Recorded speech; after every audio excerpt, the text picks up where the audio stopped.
नमस्कार, बहुत बहुत स्वागत है आप सभी दर्शकों का हमारे इस खास कार्यक्रम में जिसका नाम है ये है नारी शक्ति। जी हाँ, कार्यक्रम खास है तो चर्चा भी बहुत खास होने वाली है। बिल्कुल दर्शकों, आज हम आपके लिए लेकर आए हैं एक बहुत ही विशेष विषय। जी हाँ, जैसे कि हम सभी जानते हैं कि फरवरी का महीना शुरू हो चुका है, पतझड़ की शुरुआत हो चली है और तनाव की भी शुरुआत हो गई है। तनाव किस बात का? बच्चों के एग्ज़ाम्स का। जी हाँ, काफ़ी सारी सभी कक्षाओं की वार्षिक परीक्षा शुरू हो चुकी है और 10th और 12th के बोर्ड एग्ज़ाम्स भी शुरू होने वाले हैं। तो ऐसे समय में, क्योंकि ये हमारा कार्यक्रम महिला विशेष कार्यक्रम है, तो ऐसे समय में माँ लोगों का तनाव बढ़ जाता है। वो बहुत ही चिंता करने लगती हैं, जो कि अगर कहा जाए तो जो हमारे अभिभावक होते हैं वो सभी बहुत ज़्यादा तनाव में आ जाते हैं और बच्चे तनाव में आए इसके पहले वो बहुत ज़्यादा तनाव में आ जाते हैं। तो इसी तनाव को कम करने के लिए आज का हम ये विशेष कार्यक्रम आप सभी के लिए लेकर आए हैं, जिसमें हम बात करेंगे उन सभी महत्वपूर्ण पहलुओं की जिन पर हमें ध्यान देना होगा। हमें कैसे समय का प्रबंध करना है, हमें कैसे अपने ऊपर संयम करना है, कैसे बच्चे पर प्रेशर कम बनाना है और परीक्षा में अच्छे परिणाम उसके लिए लेकर आने की कोशिश करना है। तो इस खास चर्चा के लिए दर्शकों हमारे साथ खास मेहमान आज स्टूडियो में हैं। जी हाँ, भोपाल की प्रख्यात जानी मानी कला मोहन जी, जो कि एक बाल मनोवैज्ञानिक है। मैम का बहुत बहुत स्वागत है आपका कार्यक्रम में। दर्शकों, मैं मैम के बारे में आपको बताना चाहूँगी कि वो सीबीएसई बोर्ड स्कूल्स की प्रिंसिपल रही हैं और समाज सेविका वो काफ़ी लंबे समय से रही हैं। और सबसे खास बात ये है कि वो 10 साल की उम्र से ही उन्होंने समाज सेवा शुरू कर दी थी। जो उनका मुख्य समय है समाज सेवा का, वो अधिकतर बच्चों के लिए समर्पित रहा है। जी हाँ दर्शकों, और एक बहुत नेक ख्याल है मैम का जो मैं आप सभी के साथ साझा करना चाहूँगी।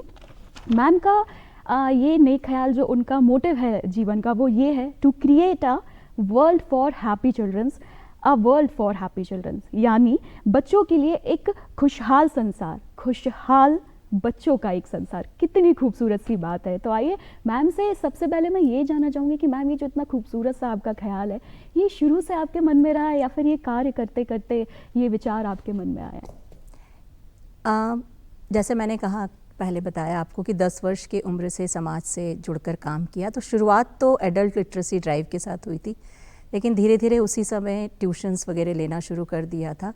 तो मैंने घरों के वातावरण में ये देखा कि कहीं ना कहीं उस ज़माने में भी, अगर मैं आज बात कर रही हूँ तो आई एम टॉकिंग अबाउट 60 के दशक की, 70 के दशक की, कहीं ना कहीं बच्चा उस समय भी एक कहते हैं ना कि रेस में ही था। हर माता पिता को ये लगता था।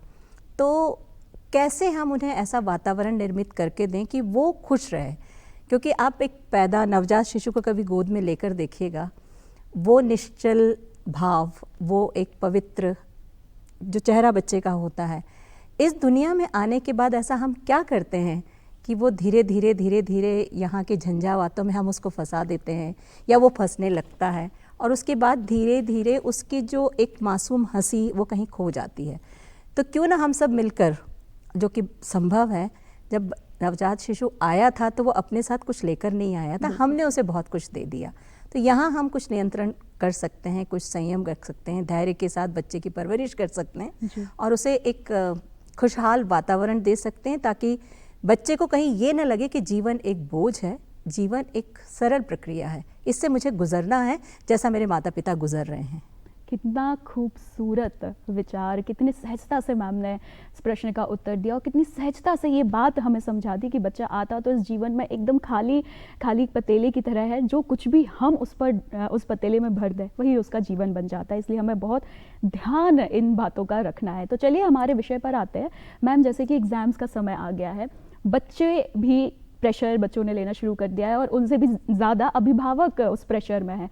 तो मैम, इस समय में, इस कठिन समय में क्या भूमिका माता पिता की होनी चाहिए और किस किस जगह उन्हें ये भूमिका निभानी चाहिए? अब फिर वही बात घूम के आ गई। परीक्षा इस समय पता है आप और मैं भी दे रहे हैं, बिल्कुल है ना जी। दर्शक हमें देखेंगे, हमारा मूल्यांकन करेंगे, कार्यक्रम कैसा हुआ। परीक्षा को हम अलग से ले जाके कुछ महीनों में क्यों नियंत्रित करते हैं या समाज देते हैं कि फरवरी मार्च अप्रैल इस परीक्षा? नहीं, ऐसा नहीं है जी। जीवन एक सतत परीक्षा की प्रक्रिया से गुजर रहा है। हर व्यक्ति हर उम्र में एक परीक्षा देता है। उत्सव क्यों नहीं मनाते? मेरा ये हमेशा से प्रश्न रहा है, एक शिक्षाविद होने के नाते, एक मनोवैज्ञानिक होने के नाते, why don't we celebrate examination? It's only a tool. ये एक सिर्फ एक जरिया है। एक आपने 10 महीने की पढ़ाई की है, उसमें कुछ अंक आपको प्राप्त होंगे, वो कभी भी आपके जीवन की दिशा और दशा नहीं निर्धारित करते। ये कुछ अंक हैं जो एक कागज़ के टुकड़े पर छप के आपके पास आ जाएंगे। इससे भी बहुत बड़ा है बच्चा। ये एक देवीय अवतार है, अवतरण है, उसमें बहुत सारी प्रतिभाएं छुपी हुई हैं। उसको निखारने के लिए हमें कार्य करना चाहिए, और ये माहौल हम बना रहे हैं, बनाते जा रहे हैं। मुझे दुख इस बात का होता है कि हम क्यों बना रहे हैं।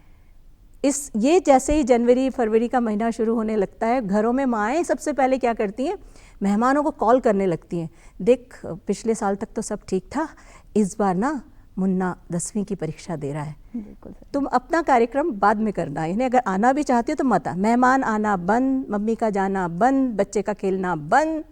यानी वो जीवन की तमाम चीज़ें जो उस बच्चे को खुशी देती थी, वो सबसे पहले हम बंद कर देते हैं। इतना वातावरण हम भारी कर देते हैं कि बच्चा भी ऐसा सोचने लगता, पता नहीं है क्या होने वाला है, घर में सोच सपाट सन्नाटा चल रहा है, होने क्या वाला है। तो ऐसा माएँ ना करें। जैसे उसने पहली कक्षा की परीक्षा दी है ना, बस वैसी ही 10वीं और 12वीं की भी होने वाली है। कुछ विशेष अंतर नहीं आने वाला। अगर ऐसा वातावरण हम प्रथम दिन से ही परवरिश के दौरान अगर घर पे रखते हैं, तो आप यकीन मानिए कहीं भी किसी भी तरह की कोई भी समस्या नहीं होगी।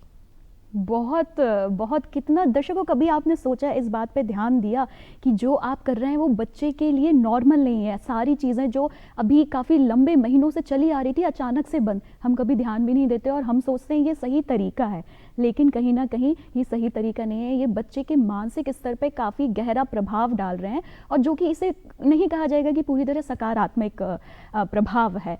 तो वो कई बार हमें नहीं पता चलता है हम ऐसा क्या कर रहे हैं जो गलत है। तो आइए मैम से जानते हैं कि मैम और किस तरह की बातें होती हैं जो हम माँ बाप को, माता पिता को नहीं समझ में आता है कि उन्हें ये नहीं करना चाहिए, और वो उसे सही समझकर कि बच्चे के लिए सही है, एग्ज़ाम टाइम के लिए सही है, और वो करना शुरू कर देते हैं। समाज में एक शब्द जब से आया, मैं कहती हूँ इंडस्ट्रियल रिवॉल्यूशन ने ये शब्द दिया, जब प्रोडक्शन यूनिट्स चालू हुए, हमने टारगेट्स देना शुरू कर दिए, है ना, तब से ये समाज के अंदर ये आया कि प्रतियोगिता, है ना, प्रतियोगिता होने वाली है, या आपकी किसी के साथ you have to compete with someone, किसी के साथ आपकी प्रतियोगिता होनी है। तो मुझे हमेशा लगता है कि कोई प्रतिस्पर्धा या प्रतियोगिता नहीं हो रही है, आपको अपने नंबर से बेहतर नंबर हर रोज़ लाना है।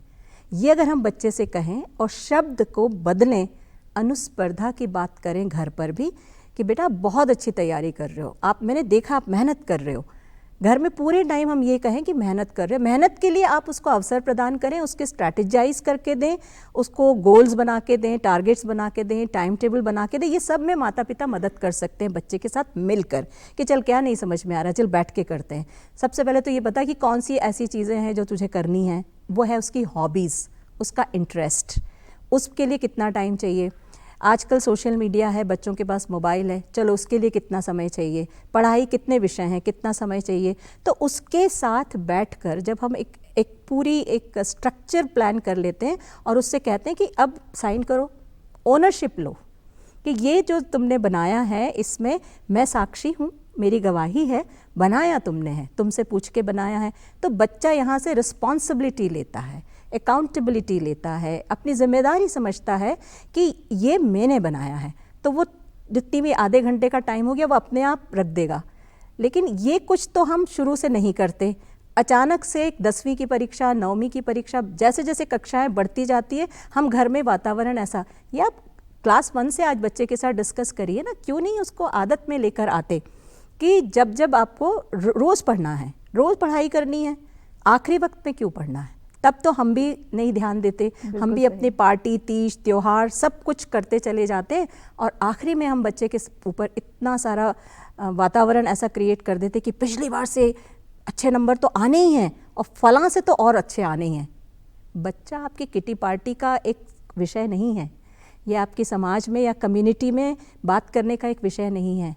तो ये भी बात हमें ध्यान में रखनी है, और इस तरह से हम उसके साथ मिलकर बैठकर समय सारिणी बनाएं, साझा करें, उससे पूछें कौन सा विषय अच्छा लगता है, कितना हो गया, रोज रोज पूछें ना, रोज बात करें। संवादों की इतनी कमी है, संवाद होते ही नहीं है, हम माहौल बनाते रहते हैं। बिल्कुल सही कहा। और मैम ने ये बहुत अच्छी बात कही है कि दर्शकों, हम बच्चों को बाहर कंपटीशन करने की बजाय अगर ये सिखाएंगे कि आपको अपने आप से कंपटीशन करना है, जो परफॉर्मेंस आपकी पिछली बार रही थी उससे आपको बेहतर परफॉर्मेंस देनी है, ना कि ये कि उस बच्चे से ज़्यादा मार्क्स आपको लाने हैं। क्योंकि जब आप किसी से कंपैरिजन करेंगे तो बच्चे में एक नकारात्मक भावना आएगी, लेकिन जब आप उसको उसकी ही पिछली परफॉर्मेंस से अच्छा परफॉर्म करने के लिए कहेंगे तो वो सकारात्मक तरीके से आगे बढ़ेगा। और दूसरी बात जो मैम ने कही कि बच्चे को एक सेंस ऑफ रिस्पॉन्सिबिलिटी आप दीजिए। अगर आप उसको फियर फैक्टर देंगे, यानी कि प्रेशर बनाएंगे, तो शायद वो नहीं कर पाएगा जो आप चाहते हैं, जितना अच्छा परफॉर्मेंस आप उससे चाहते हैं वो नहीं मिल पाएगा। लेकिन जब आप उसको वो जिम्मेदारी दे देंगे, और कितना खूबसूरत तरीका मैम ने बताया, वो बच्चों को लगेगा एक खेल, लेकिन उससे वो बहुत बड़ी चीज़ अपने जीवन में सीखेंगे कि वो एक सेंस ऑफ रिस्पॉन्सिबिलिटी उनके अंदर आएगी कि हाँ, ये मेरा काम है और मुझे इसे अपना 100% देकर करना है। बहुत खूबसूरत बात मैम आपने यहाँ पर कही। मैम, कई बार जैसे कि आपने यहाँ पे कहा था कि जो माता पिता है वो कई महीने रिश्तेदारों के आना जाना, पार्टीज़, हर तरीके के फंक्शन, तीज त्योहारों में बहुत अच्छे से इन्वॉल्व हैं, और जैसे ही एग्ज़ाम आता है एकदम सारी चीज़ें ज़ीरो हो जाती हैं। और जो बच्चों के लिए भी है, उनका रूटीन में जो उनका खेलना है और जो उनका टीवी देखना है वो सब ज़ीरो कर दिया जाता है, और सिर्फ पढ़ाई पढ़ाई पढ़ाई। तो क्या ये सही तरीका है, या फिर ये जो उनका खेलकूद है, जो उनका मनोरंजन है, वो हमें परीक्षाओं के दौरान भी थोड़ा चालू रखना चाहिए? बिल्कुल। आप कैसे सोच सकते हैं कि एक बच्चा जिसने साल भर कई परीक्षाएं दी हैं, कौन सा स्कूल है, मुझे एक का नाम बता दो जो फॉर्मेटिव असेसमेंट नहीं करता। आपके क्वार्टरली एग्जाम्स चल रहे हैं, आपके साइकिल्स चल रहे हैं, आपके वीकली एग्जाम्स चल रहे हैं, आपके हाफ ईयरली आ रहे हैं, और सब बच्चा दे रहा है। वार्षिक तो कुछ प्रतिशत ही है, एक्सेप्ट 10th एंड 12th, और उसमें हम उसकी जो हॉबीज़, इंटरेस्ट, जिसमें उसको मज़ा आता है, उसको बंद करके, तो क्या 18 घंटे बच्चा पढ़ने वाला है? कौन से इम्तिहान है जिसमें कोई भी व्यक्ति 18 घंटे बैठ के पढ़ता है? कोई इम्तिहान नहीं। और इतना आपका ब्रेन फंक्शन नहीं करता। साइंस भी समझिए, आपका जो दिमाग है वो एक जगह पर स्थिर होके ज़्यादा से ज़्यादा 25 से 30 मिनट तक काम करेगा, उसके बाद उसको भी 5 मिनट थोड़ा सा घूमना है, फिर आके वो बैठ सकता है। और यहाँ हम क्या करते हैं, हम बच्चे की हॉबी और इंटरेस्ट को ही बंद कर दे, खेलना बंद, ये बंद, वो बंद। ये जो बंद शब्द है, ये बच्चे में रेबेलियस का भी एक एटीट्यूड लेकर आता है कि ये क्यों बंद कर रहे हैं आप, इसमें तो मुझे और ऊर्जा प्राप्त होती है, आनंद प्राप्त होता है, उस ऊर्जा को मैं वहाँ से लेकर आके यहाँ पढ़ाई में लगाऊंगा। तो पेंटिंग है, म्यूज़िक है, डांस है, अगर कोई भी क्लासेस चल रही, ये हो सकता है कि जो क्लास उसकी 2 घंटे की थी आप उसको कम कर दीजिए। बंद मत करिए। पूरे टाइम बच्चा किताबों के साथ बैठकर कोई अच्छा परिणाम ले आएगा, ये गलतफहमी तो आप अपने दिमाग से, सभी माता बहनों से मेरा निवेदन है कि हटा दें। उसके हॉबीज़ और इंटरेस्ट एरिया को पैरेलली हम चलते रहना चाहते, क्योंकि वो उसका डीफोकस है, वो उसको एनर्जी देता है, वो उसको खुशी देता है, आनंद देता है, और उसी ऊर्जा को संग्रहित करके वो यहाँ पढ़ाई में भी लगाएगा। जी बिल्कुल। तो दर्शकों, जैसे कि एग्ज़ाम्स आते हैं और बच्चों का एंटरटेनमेंट और हर चीज़ जो उन्हें पसंद है वो हम ज़ीरो कर देते हैं, यानी कि बिल्कुल ख़त्म कर देते हैं, मना करते हैं उन्हें, वो बिल्कुल नहीं करिए। जी हाँ, आप बिल्कुल ये कर सकते हैं कि जब वो 2 घंटे अगर खेलते थे तो उसको 1 घंटे कर दीजिए, और वो 1 घंटा आप उनको पढ़ाई में ऐड कर दीजिए। तो इस तरह कुछ आप समय का प्रबंध कर सकते हैं बिना उनके मनोरंजन को बंद करते हुए, और पढ़ाई की अच्छी, एग्ज़ाम्स की अच्छी तैयारी भी साथ में करवा सकते हैं। बिल्कुल। मैम, बात करते हैं कि जैसे बच्चे, कई बार हर बच्चा अलग होता है, कई बच्चे तनाव में होते हैं तो वो बोलते हैं, व्यक्त करते हैं, और कई बच्चे मैम व्यक्त नहीं करते हैं, ना बता पाते हैं। तो मैम, क्या सिम्टम्स होते हैं जिससे माता पिता ये समझ सकें कि बच्चा बहुत ज़्यादा स्ट्रेस में है, एग्ज़ाम के तनाव को वो बहुत ज़्यादा ले रहा है? इसके लिए मैं थोड़ा सा सिर्फ ये कहूँगी कि हम घर में एक ऐसा वातावरण शुरू से निर्मित करके रखें कि जो हमारा डाइनिंग टेबल है, या हम एक टाइम का खाना साथ में बच्चों के साथ ज़रूर खाएं, और बहुत संवाद करें। जिन घरों में बहुत संवाद होती है, बहुत बातचीत होती है, जहाँ बच्चे और माता पिता मिलकर बैठकर बातें करते हैं, वहाँ बच्चा एक सपोर्ट सिस्टम को स्ट्रॉन्ग महसूस करता है, और उसके बाद वो खुलकर बात भी करता है। अगर आपको ऐसा लगता है, कहीं भी ऐसा महसूस होता है कि अब ये अपने कमरे से बाहर नहीं निकल रहा, या इसने नीचे आकर खाना, या साथ में बैठकर खाना खाना बंद कर दिया है, 1-2 दिन से नहा नहीं रहा है, चुप चुप सा रहता है, कई सारी ऐसे व्यवहारात्मक आप उसमें परिवर्तन अगर देखते हैं जो अचानक से आए, तो आपके कान भी लाल हो जाने चाहिए, आप अलर्ट मोड में चले जाइए, लेकिन चेहरे पर तनाव आप मत लेकर आइए।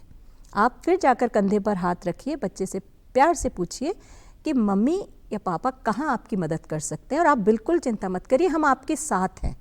अगर ये शब्द माता पिता दिन में 4 बार भी बच्चे को बोल देना कि हम आपके साथ हैं, हम आपके साथ हैं, हम आपके साथ हैं, इससे भी बच्चा बहुत अपने आप को महसूस करेगा कि my family is there with me in my all ups and downs. गलतियाँ बच्चे ही करते हैं, बड़े भी करते हैं, उनको सज़ा नहीं मिलती, और बच्चे तो उम्र ही ऐसी है जो कुछ कुछ गलतियाँ करेंगे, गलती करके सीखते हैं, गलती को दोबारा नहीं करें, इसके लिए माता पिता उनको समझाते हैं। लेकिन उस समय अगर आप सिर्फ सज़ा का ही प्रावधान रखते हैं तो ये गलत है। क्या आपकी गलती पर आपको सज़ा मिली थी तो आप तुरंत कह दोगे हमें नहीं मिली, लेकिन हम सज़ा देंगे, तो यहाँ भी बच्चा आपसे कटता है। तो कुछ चीज़ें तो ऐसी हैं जो परवरिश यानी पेरेंटिंग पर हमें ध्यान रखना, और स्पेशली जिस उम्र की हम बात कर रहे हैं, अगर हम इस वक्त परीक्षा की बात कर रहे हैं और अगर हमारी किशोरावस्था की उम्र टारगेट है, तो वहाँ पर तो बहुत सारी चुनौतियों का सामना वो बच्चा कर रहा है, जिसमें उसकी अपनी आइडेंटिटी, उसका एग्ज़ामिनेशन का स्कोर, उसका करियर, उसके सब्जेक्ट स्ट्रीम्स, उसके दोस्त, आप नहीं जानते उसके पास कितनी सारे विषय हैं जिस पर वो चिंतन मनन कर रहा है। आपके पास एक ही विषय है, ये परीक्षा, ये परिणाम, ये नंबर, दैट्स इट। उसके पास बहुत कुछ है। तो ऐसे वक्त में थोड़ा सा और उसके करीब जाइए, उसको समझने की कोशिश करिए। अगर वो परीक्षा के लिए तैयारी करता भी है, तब भी आपकी नींद ऐसे नहीं कि उड़ जानी चाहिए, लेकिन उसको ये महसूस होना चाहिए कि हाँ मम्मा मेरा ध्यान भी रखती हैं, बीच में आती हैं, पूछ रही हैं। डिस्कनेक्ट मत होइए। आप मोबाइल पे चलाएं, आप पेपर देखें, आप सब कुछ करें, और आप बच्चे से ये उम्मीद करें कि वो स्टडी में बैठ कर अपनी से पढ़ाई करे, तो ये बिल्कुल भी संभव नहीं है। आपको भी कदम ताल मिलाकर अपने बच्चे के साथ रहना पड़ेगा। और अब परिवार एकल हो गए हैं, पहले ये सब विषय पर हम चर्चा तक नहीं करते थे, क्योंकि एक बहुत बड़ा जॉइंट फैमिली सिस्टम हमारा रहा है, जिसमें बच्चे को ना बहुत सारी कुशनिंग मिलती थी। कभी ताऊ ने, कभी चाचा ने, कभी कजिन ने, किसी ने उसको संभाल लिया। आज माता पिता के अलावा उस बच्चे को संभालने वाला कौन है?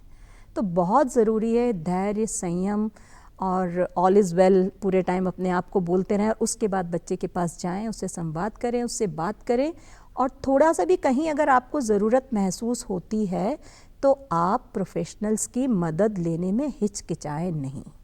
ये मैं ज़रूर बहुत असर्टिवली कहना चाहूँगी, कन्विक्शन के साथ कहना चाहूँगी कि साइकियाट्रिस्ट के पास नहीं जाना है, लेकिन हम किसी बाल मनोवैज्ञानिक से संपर्क कर सकते हैं, फ़ोन पर बात कर सकते हैं, उनसे कुछ टिप्स ले सकते हैं, और उसके बाद उसको हम करें। और बच्चे को भी पूछ सकते हैं कि कुछ ऐसा आपको लग रहा है, क्या आप चाहते हैं कि अपन किसी से बात करें?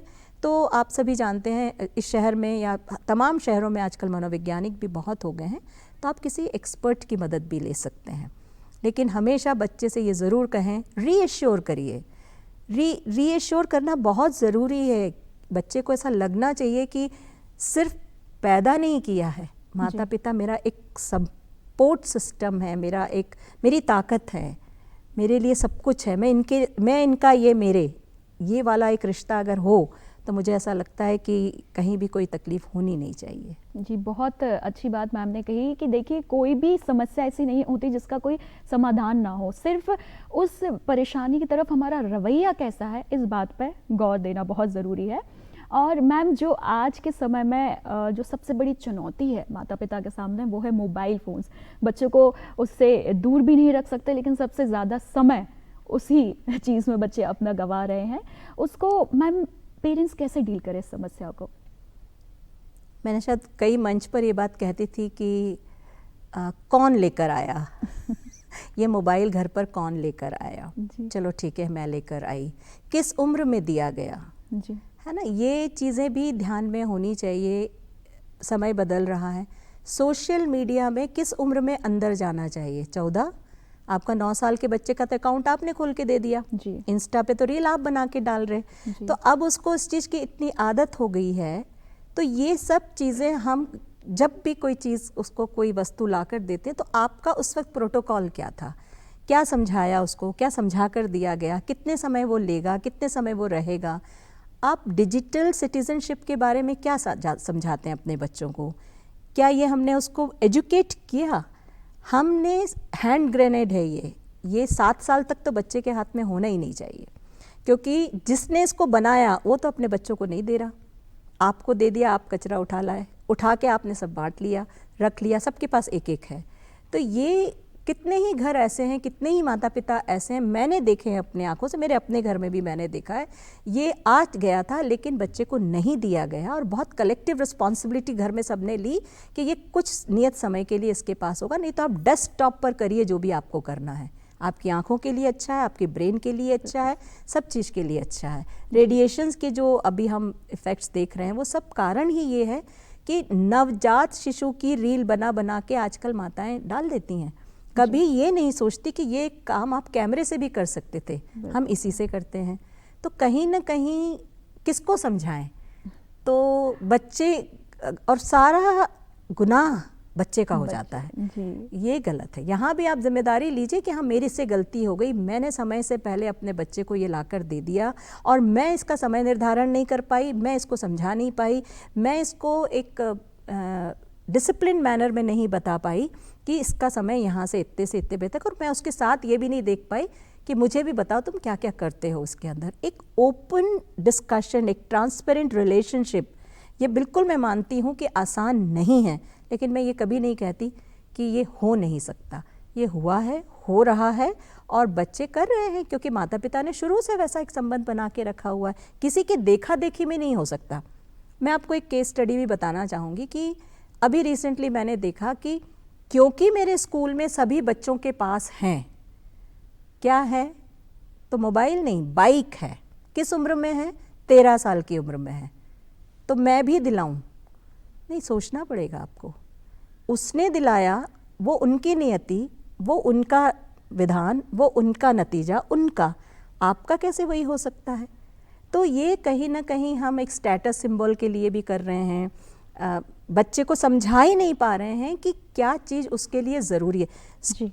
वो हमें बेहतर तरीके से बच्चों से बात करके उन्हें समझाना पड़ेगा कि मोबाइल से ज़्यादा स्पोर्ट्स ग्राउंड ज़रूरी है। जी बिल्कुल, यानी कि हमने बच्चों को हैंड ओवर तो कर दिया है, लेकिन उसके बारे में उन्हें एजुकेट नहीं किया है, जो कि बहुत ज़रूरी है, क्योंकि उस एजुकेशन से वो उनकी एक समझ बन पाएगी कि उसको कितना यूज़ करना है और कितना नहीं। मैम, क्योंकि ये विषय बहुत विस्तार है, बात करने के लिए बहुत कुछ बाकी है, लेकिन समय हमें बहुत ज़्यादा अनुमति नहीं दे रहा है।